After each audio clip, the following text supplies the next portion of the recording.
हा रस्ता स्वच्छ असेल तर नाव कोणाचं? मुंबईचं.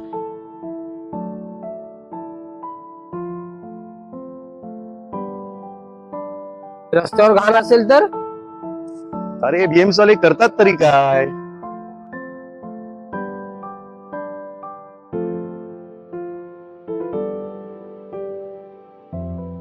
काम चांगलं झालं तर नाव शहराचं. आणि चूक झाली तर नाव कोणाचं?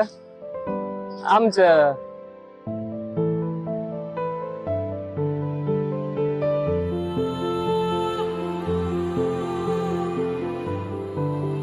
तरीही रोज आम्ही इमानी इतबार काम करतो, कारण ही मुंबई आम्ही आहे.